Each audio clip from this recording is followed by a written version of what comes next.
ভগৱান শ্ৰীকৃষ্ণই কৈছে, যদি কষ্টত থাকে তেতিয়া বুজিব যে পাপ ক্ষয় হৈছে, আৰু যদি আনন্দত থাকে তেতিয়া বুজিব যে পুণ্য ক্ষয় হৈছে। দান কৰিলে কেতিয়াও টকা নকমে, ক্ষমা কৰিলে কেতিয়াও ক্ষমতা নকমে, নম্ৰ হ'লে কেতিয়াও মৰ্যাদা নকমে, আগতীয়াকৈ কাৰোবাক মাত দিলেও কেতিয়াও আপোনাৰ দাম নকমে। এই পৃথিৱীত আমি কিমান দিন বাচি থাকিম সেইটো গুৰুত্বপূৰ্ণ নহয়, মানুহৰ মনত আমি কিমান দিন জীয়াই থাকিব পাৰিম সেইটোহে বেছি গুৰুত্বপূৰ্ণ। আমাৰ দেশত দৰিদ্ৰ মানুহ যিমান আছে, দৰিদ্ৰৰ মুখৰ ভাত কাঢ়ি খোৱা মানুহ তাতকৈ বহুত বেছি আছে।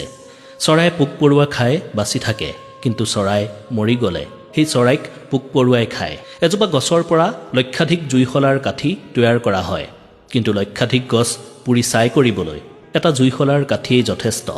গতিকে জীৱনত পৰিস্থিতি যিকোনো সময়ত পৰিৱৰ্তন হ'ব পাৰে, সেইবাবে কাকো কষ্ট নিদিব। আজি হয়তো আপোনাৰ ওচৰত ক্ষমতা থাকিব পাৰে, আজি হয়তো আপুনি শক্তিশালী হ'ব পাৰে, কিন্তু মনত ৰাখিব, সময় আপোনাতকৈও শক্তিশালী।